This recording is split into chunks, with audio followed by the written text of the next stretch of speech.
Headline is that autistic schoolboy 6 made to wear fluorescent bib so teachers know he's autistic, in quotes.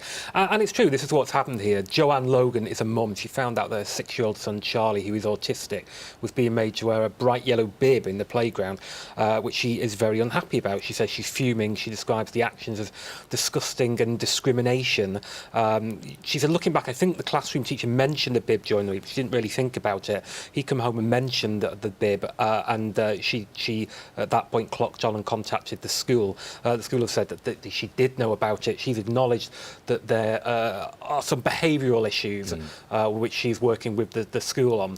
But it is something that's got difficult historical connotations, somebody who's different being asked to wear something to mark them out. Yeah, I mean, the school kind of highlighted that they use these bibs for all sorts of different reasons, but all the same, you can understand why the mum would be angry. Yeah, absolutely. It's Cherry Lane Primary School. They say that decisions concerning the welfare of their pupils are done on an individual needs basis, and the visibility tabards, they call them, are used for a variety of reasons in their playground. That said, that this young boy will no longer be wearing one. Yeah. OK, now let's move on. It's World Book Day, and often on this day we see lots of pictures of youngsters going to school dressed as their favourite book, but one school had a different idea, but it almost led to mutiny. Yes, a very different idea. This is Barking Dagenham Post. School cancels Book Day potato decoration plans. I think... Interesting, different. I think Book Day potato decoration plans is the name of an album by The Fall, actually.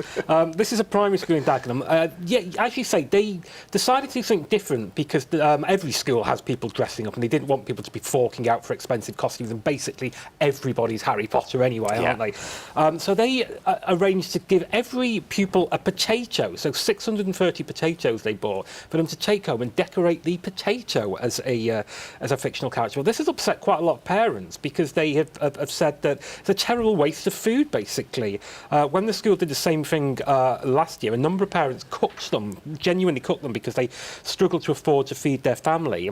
And Sarah Coe from Coxey, who's one of the campaigners, said that last year some of the potatoes were in such bad condition that parents had to go out and buy another potato, which just added to the food waste. Yeah. Again, I can see the argument from both sides here. Now, the council have added their penny's worth to this as well, haven't they, I think, at the end. What did they kind of say? Well, they just said that it should be an inclusive celebration for everybody, and it was increasing pressure for parents to purchase more elaborate outfits, which is, of course, true. But after listening to the concerns of some parents, they have sadly decided to no longer proceed with the idea. So I think the council are leaning on the side of the school there in some respects. Absolutely, yes. Yeah, they completely back the Spud decoration plan. I would have liked to have seen what some of them would have been like. Now, this is... Well, it's a very nice story all round, really, isn't it? It's the Ham and High. Somebody's done a good deed, and then somebody else has done a really good deed in return. Yes, it's a splash, actually, in today's Ham and High. A charity finds 7k in a donated bag. It's a charity shop in Hampstead, the Shelter Boutique in Southend Green. Somebody donated a bag, an evening bag, it's described as here, and they found in it £7,000 in $100 notes. That's a lot of money. It is an awful lot of money to be walking around with in your evening bag. Now, they managed to track her down because she'd filled in one of these gift aid forms, which, if you make a donation, it allows the government to recoup some of the tax, and they add on. So they found this woman, Sophia Condren, who works there. She said she didn't consider keeping the money because she didn't want the bad karma. Retired lady came in. This is where it gets a little curious for me. The lady said she thought it had been stolen a while ago, but it was sitting in the bottom of a bag. So she thought, well, what happens to that £7,000 I had? I suppose it's been stolen. Oh, well.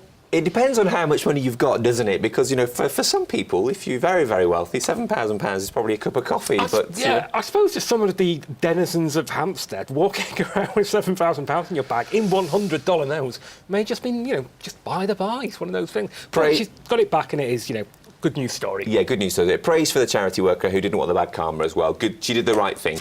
Finally, you can always explain these last ones because they always baffle me. This is the Lewisham News Shopper. Yes. What have they got? It's a very unusual. Basically, they must have had a quiet Friday afternoon in their office, and they went onto the website Urban Dictionary, which is a dictionary of slang, and looked up a lot of the towns around South East London to see if they were slang in and of themselves.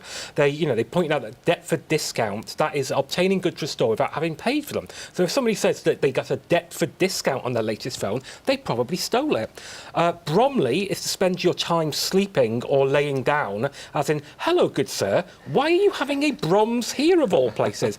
And Bexley could be chief, as in Bexley Heath, chief. It's good to know that I am on the verge of a Norwood, but your Norwood is long gone. Yes, a Norwood is a patch of hair left as an island on the front of your head when a man enters the latter balding stages. I last saw my Norwood around 2008.